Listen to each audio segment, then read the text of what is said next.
আসসালামু আলাইকুম। অনলাইন স্কুলের পক্ষ থেকে সবাইকে স্বাগতম।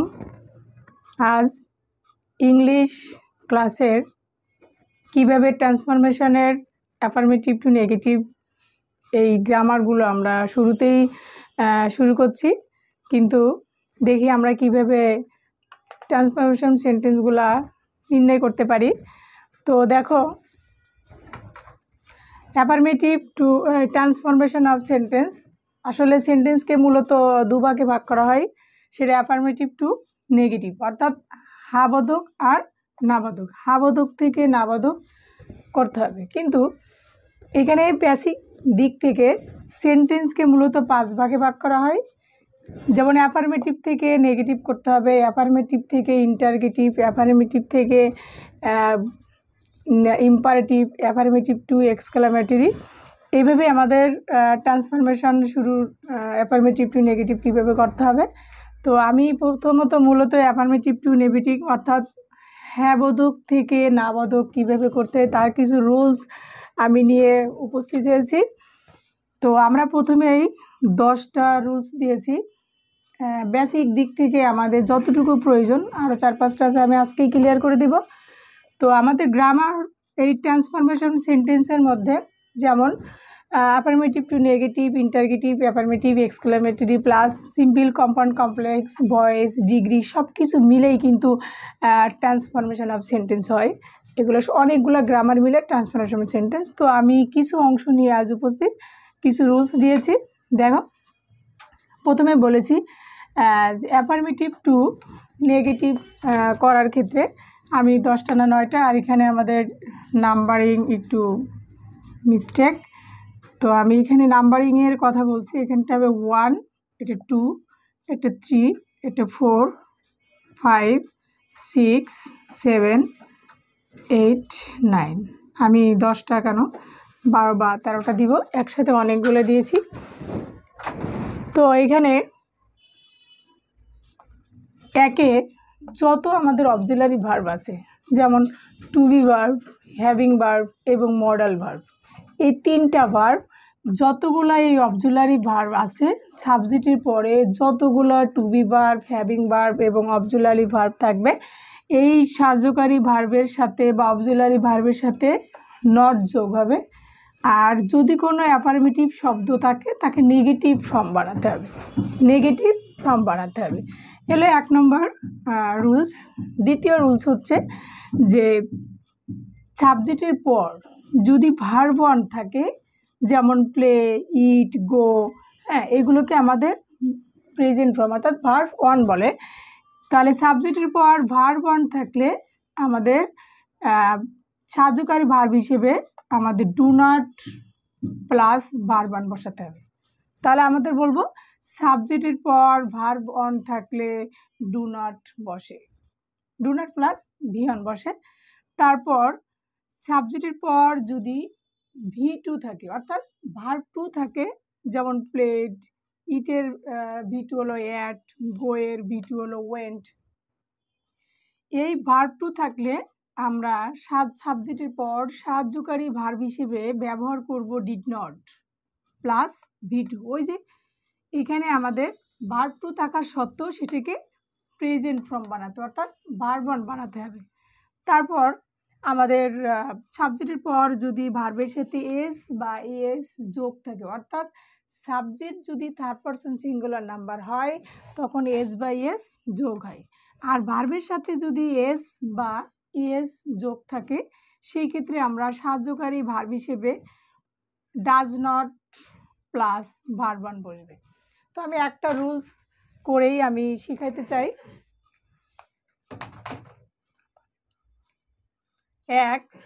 এক নম্বর এক্সাম্পল, আমি একের এক্সাম্পল দিচ্ছি।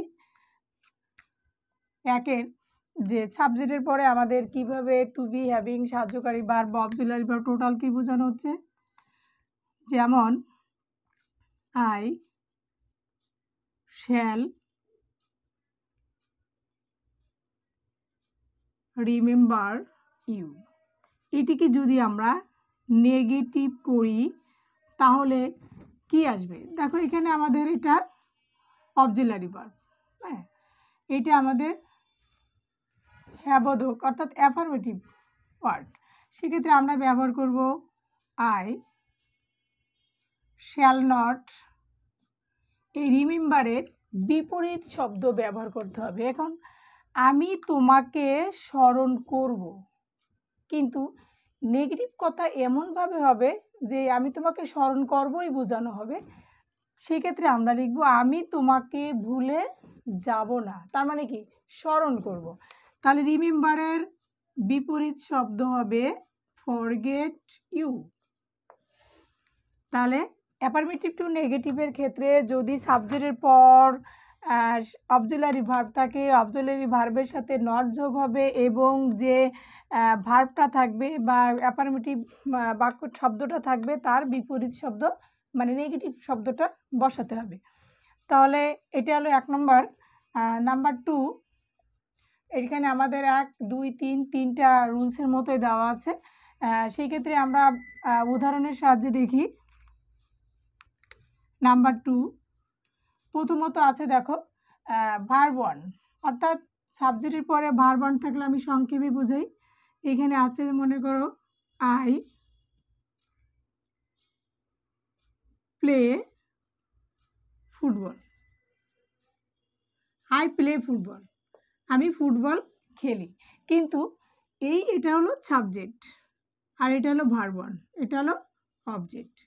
সেই ক্ষেত্রে আমাদের নেগেটিভ করতে হবে যে এই ভার্ব 1 থাকলে আমরা বলেছি অবজুলারি ভার্ব হিসেবে ডু নট বসবে। তাহলে আমরা এখানে লিখব আই ডু নট ভার্ব 1, তাহলে এখানে আমাদের প্লে আছে, প্লে বসবে, প্লে ফুটবল।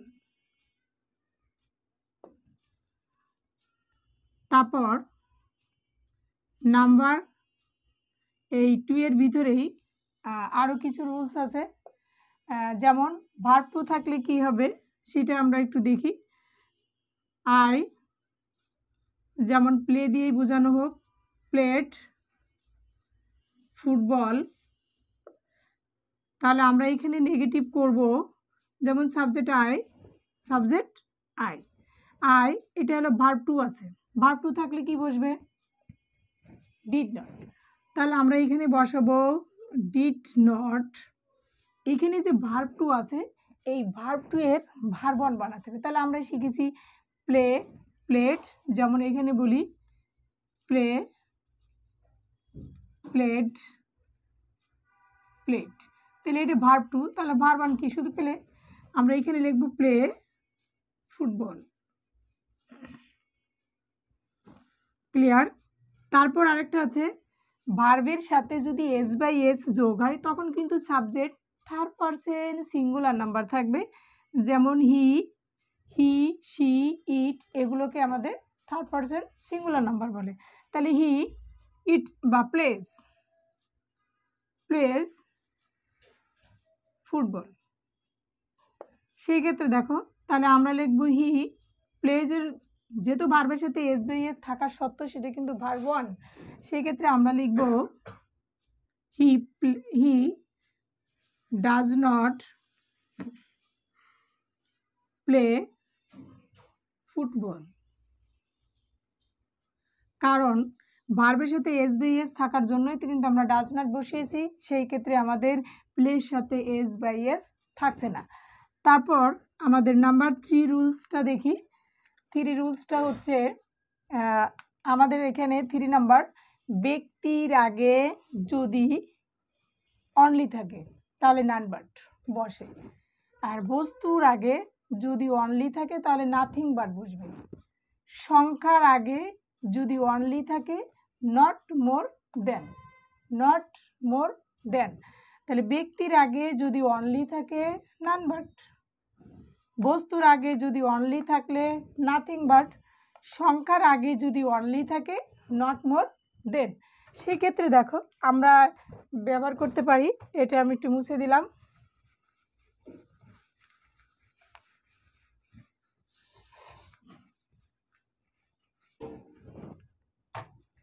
তাহলে আমরা 3 নাম্বারটা উদাহরণ লিখি। ব্যক্তির আগে যদি বলি সহজেই, আল্লাহ ক্যান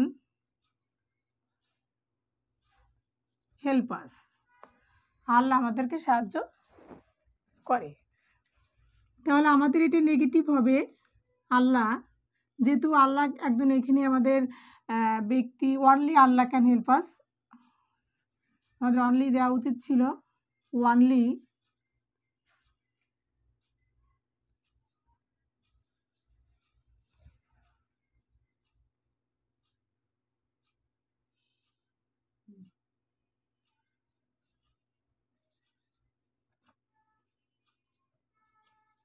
হেল্প আস। সেক্ষেত্রে আমরা লিখব নান বাট,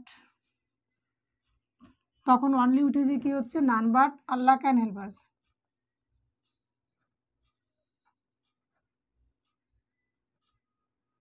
হেল্প আস। তারপর যদি বলা হয় অনলি, অনলি ক্ষেত্রে আমাদের অনলি না, বস্তুর আগে যদি অনলি থাকলে তাহলে আমরা লিখতে পারি আরেকটা, he has only toys, only sweet বা অনলি এ টয়েস। এখানে একটা পুতুলের এ টয় বা শুধু টয়েস লিখতে পারি, অথবা আমরা এখানে আরেকটাও লিখতে পারি, হি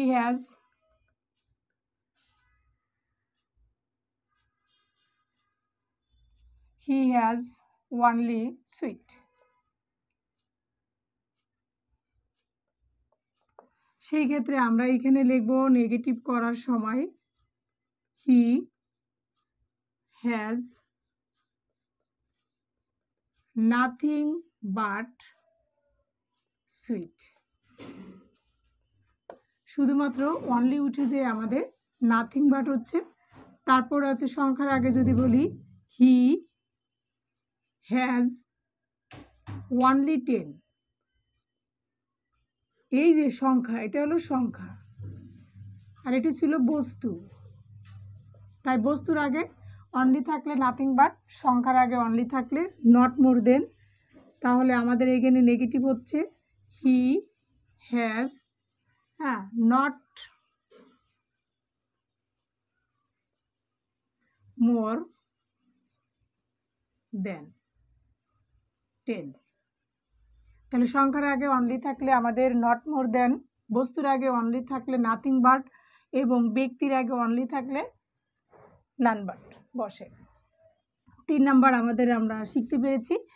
তারপর আরও সহজ নিয়মটা হলো নাম্বার 4, মাস্ট থাকলে ক্যান নট বাট বসে। কিন্তু আর একটা নিয়ম আছে, ক্যান নট বাট অথবা ক্যান নট হেল্প। হেল্প থাকলে আবার কি করতে হয়, ভার্বের সাথে আইএনজি যোগ করতে হয়। অত কঠিনে না গিয়ে আমরা সবসময়ের জন্য যেটা সহজ, ইজিলি এবং সহজে বুঝতে পারে এরকমটাই দিলাম। তাহলে আমরা মাস্ট থাকলে শুধু ক্যান নট বাট, মাস্ট উঠিয়ে শুধু ক্যান নট বসাবো। তাহলে আমাদের 4, হি মাস্ট গো হোম। এই মাস্ট উঠে গিয়ে আমরা ক্যান নট বাট দেব, he can not but go home. এই মাস্ট উঠে গিয়ে ক্যান নট বাট বসিয়েছি, কিন্তু এইখানে যদি আমরা ক্যান নট বাট না দিয়ে ক্যান নট হেল্প দিতাম তাহলে আমাদের এই গো এর সাথে আইএনজি যোগ করতে হতো। সেটাও আমি দেখে দিতে পারি, অথবা হি can not help going home. তো সব ক্ষেত্রে এইটাই ইজি, কারণ ভার্বের সাথে আইএনজি যোগ না করলে কিন্তু আমাদের ওই গ্রামারটা ভুল হয়ে যাবে। তারপরে আরেকটা রুলস দেওয়া হয়েছে এখানে, বোথ ড্যাশ ড্যাশ অ্যান্ড থাকলে, বোথ ড্যাশ ড্যাশ অ্যান্ড থাকলে বোথের স্থলে আমরা নট অনলি বসাবো, আর অ্যান্ডের স্থলে আমরা বাট অলসো বসাবো। এখানে দুটো জিনিসকে যদি কম্পেয়ার করা হয়, দুজন একই বন্ধু অথবা চা অথবা কবি, একই বস্তুকে যদি বোঝানো হয়, সেক্ষেত্রে বোথ মানে তো একই বস্তু বোঝানোই তো উভয় বোঝানো, মানে উভয় জিনিস, যে উভয় জিনিসটা পছন্দ করে। সেই ক্ষেত্রে বা উভয়ের বন্ধু, সেই ক্ষেত্রে আমাদের বোথ ইউজ করা হয়। তো বোথের জায়গায় আমরা দিব নট অনলি, অ্যান্ডের স্থলে দিব বাট অলসো। বোথের স্থলে নট অনলি আর অ্যান্ডের স্থলে বাট অলসো বসাবো। বোথের জায়গায় নট অনলি, অ্যান্ডের জায়গায় but also.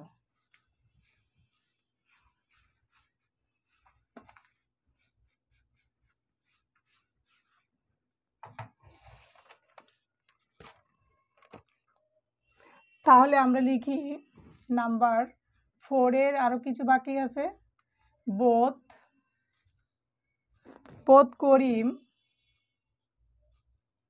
And Rahim.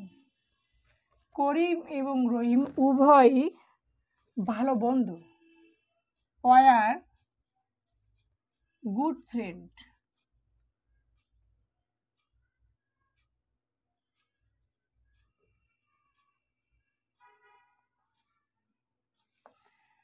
Both এখানে বোঝাচ্ছে করিম এবং রহিম উভয় কিন্তু ভালো একজন বন্ধু। সেক্ষেত্রে আমরা এই বোথের স্থলে বসাবো নট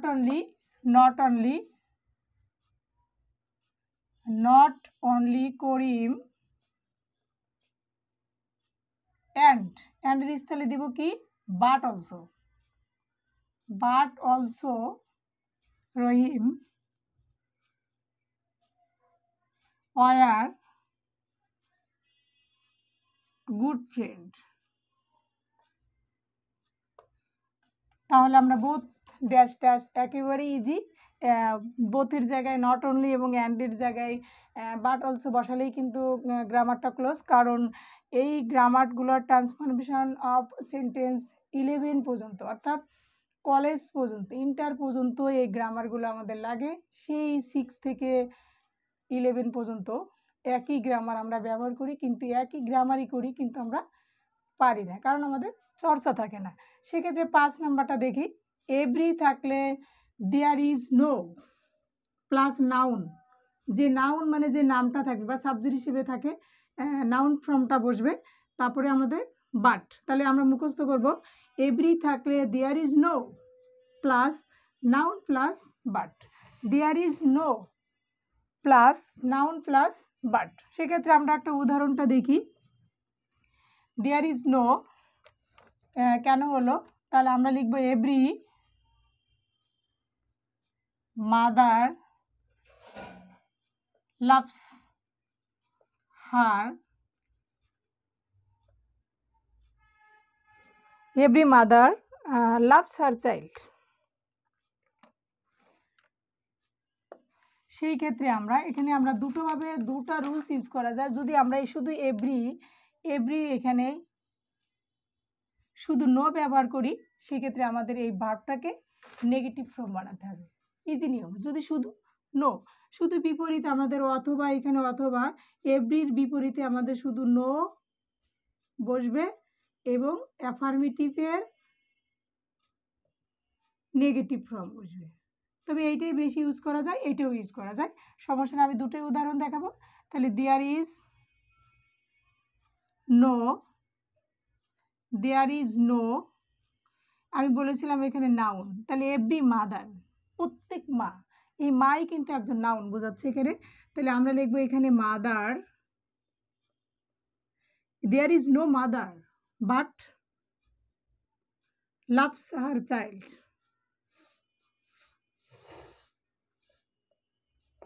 কিন্তু অথবা আর একটা নিয়ম করা যায়, শুধু এভরি উঠে গিয়ে নো ব্যবহার করা যায়, আর ভার্বটাকে অ্যাফার্মেটিভ আছে এটাকে নেগেটিভ করলেও হয়। সেক্ষেত্রে আমরা ব্যবহার করব no mother hates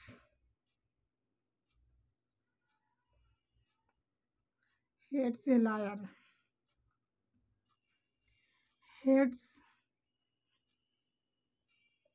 her child.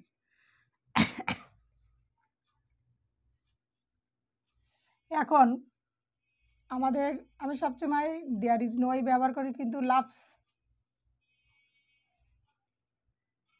ব্যবহার করে থাকি। সেখানে HEATS হেড সেলার, সেখানে আমাদের হেড HEAT হেড, এখানে ঘৃণা করা বোঝানো হয়েছে হেড সিরি। তাহলে আমাদের একটা জিনিস খেয়াল রাখবো, সবসময়ের জন্য এটি ইউজ করব, কারণ আমাদের যদি এই ভার্বটা চেঞ্জ না করি তখন আমাদের ভুল হতে পারে। সহজে ইজিলি বুঝবো। এভরি থাকলে there is no plus noun, তারপরে বাট দেওয়ার পর বাকি অংশটাকে যা বসে আসবে যেটা থাকবে সেটাই বসিয়ে দিবে। তারপর 6 নাম্বারটা দেখো, অ্যাজ সুন অ্যাজ থাকলে, অ্যাজ সুন অ্যাজ থাকলে no sooner had, as soon as থাকলে নো সোনার হ্যাড প্লাস প্রথম বাক্য। কারণ অ্যাজ সুন অ্যাজের ক্ষেত্রে এখানে দুটি বাক্য থাকবে, সেক্ষেত্রে হ্যাডযুক্ত বাক্য থাকলে অবশ্যই পরবর্তীতে কি হয়, সাবজেক্টের পরে ভার্ব টু বানাতে হয়, অর্থাৎ প্রেজেন্ট পাস্ট ইনডিফিনিট বানাতে হয়।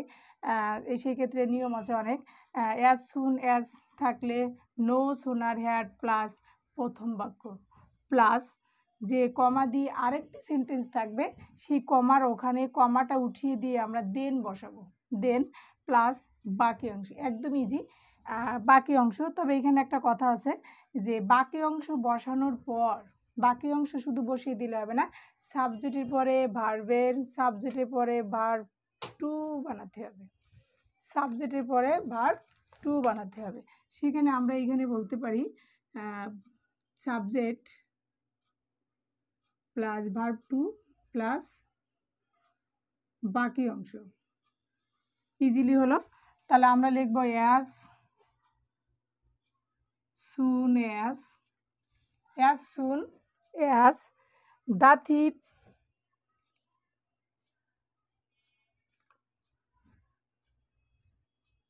the thief saw the police, saw the police, যখনই চোর পুলিশ দেখলো, পুলিশ দেখেছিল, তখনই সে কী করলো, হি র্যান অ্যাওয়ে, সে দৌড়িয়ে পালিয়ে গেল, হি র্যান অ্যাওয়ে। অর্থাৎ চোর যখনই পুলিশ দেখলো তখনই সে, এই যেখানে দেখ একটা কমা আছে, তাহলে আমরা লিখবো অ্যাজ সুন অ্যাজ উঠে গিয়ে আমাদের বসাবো নো সোনার হ্যাড, তারপরে বাকি প্রথম বাক্য আমাদের এখান থেকে এই পর্যন্ত এটা বসিয়ে দিব।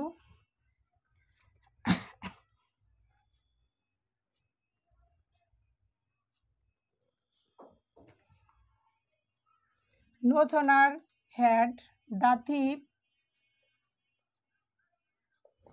দ্য থিপ এখানে আমাদের আরেকটু হয়েছে, এখানে আমরা পুরোটাই বাকি অংশ বসিয়ে দাও। আর এখানে আমাদের কমার আগে এখানে প্রথম বাক্য, প্রথম বাক্যর এখানে এই কাজটা এখানে আসবে, subject plus verb two plus বাকি অংশ। সেই ক্ষেত্রে আমরা শুধু বসাবো the thief seen the police then he ran away. তাহলে শুধুমাত্র আমাদের প্রথম বাক্যের সাবজেক্টের পরে ভার্ব টু হবে, প্রথম বাক্যে সাবজেক্টের পরে ভার্ব টু হবে, প্রথম বাক্যে সাবজেক্টের পরে ভার্ব টু হবে। তাহলে আমরা 6 নাম্বার শিখলাম। আর যেগুলো আছে ওগুলো একেবারে ইজি, সহজে আমরা যদি রুলসগুলো খাতায় লিখে নোট করে রাখি তাহলে সহজ মনে হবে। তাহলে আমাদের 7 অলওয়েজ থাকলে নেভার বসবে, আর যদি কোনো অ্যাফার্মেটিভ থাকে তার বিপরীত শব্দ বসাতে হবে। সেক্ষেত্রে অলওয়েজটা কি দেখি, 7 number, I always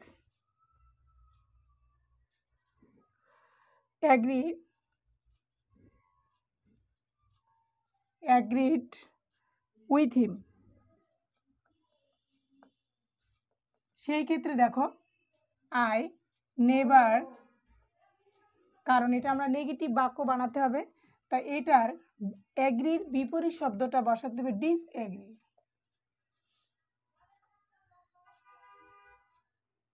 disagree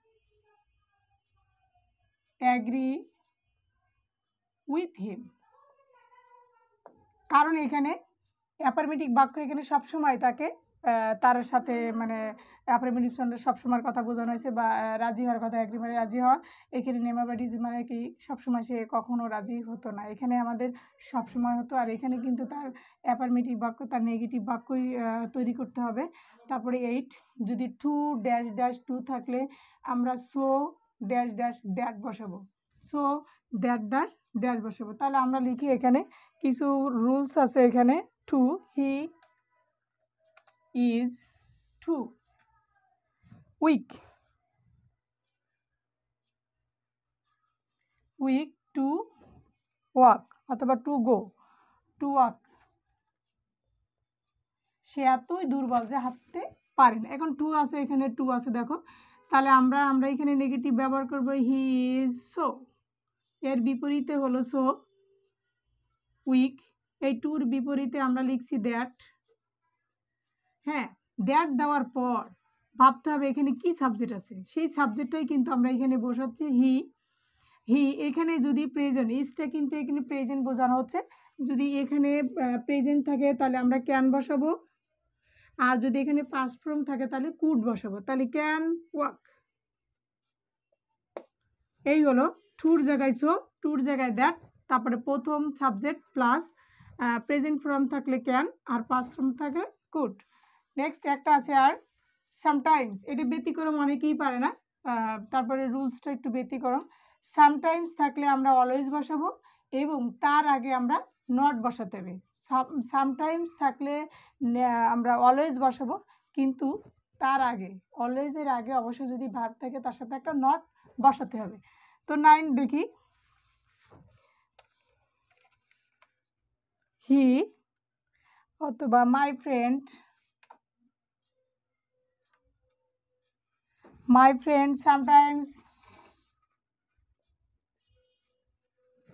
sometimes visit me, visits me। এখানে সামটাইমস যদি ভার্ব হিসেবে থাকে তাহলে আমাদের ভার্বের রূপে কাজ করবে, আর যদি ভার্ব হিসেবে না থাকে, সাহায্যকারী ভার্ব থেকে, সেই হিসেবে দুটা ইয়ে দেখাবো আমি। এখানে আমাদের মাই ফ্রেন্ড এই সামটাইমস এখানে ভার্ব অন হিসেবে আছে, ভার্বের সাথে এস বেগ আছে, তার জন্য আমরা এখানে ব্যবহার করব ডাজ নট। সামটাইমস এর বিপরীত হলো always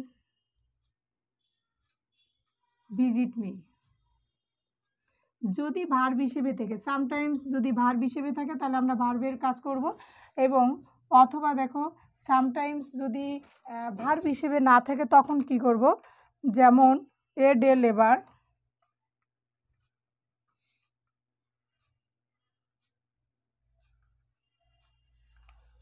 a day laborer is sometimes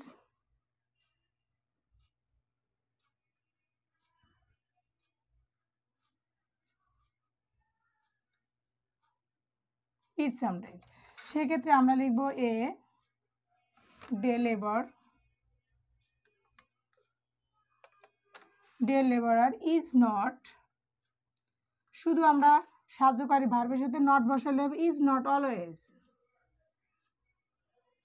তারপরে যদি কোনো বাক্য থাকে বসিয়ে দিব, তখন আমাদের বলা আছে যদি সাহায্যকারী ভার্ব অর্থাৎ এম অক্সিলারি ভার্ব থেকে তার সাথে তারা নট যোগ করতে হবে, আর সামটাইমসের বিপরীতে আমরা অলওয়েজ বসাবো, সামটাইমসের বিপরীতে অলওয়েজ বসাতে হবে। তাহলে আরও কিছু সামথিং রুলস আছে, ওটা আমরা এখন আর দেখাচ্ছি না। তো আমাদের এখানে এই 9টা রুলসই মোস্ট ইম্পর্ট্যান্ট এই ট্রান্সফরমেশন সেন্টেন্সের প্রথম দিক থেকে অ্যাফার্মেটিভ টু নেগেটিভ করার জন্য।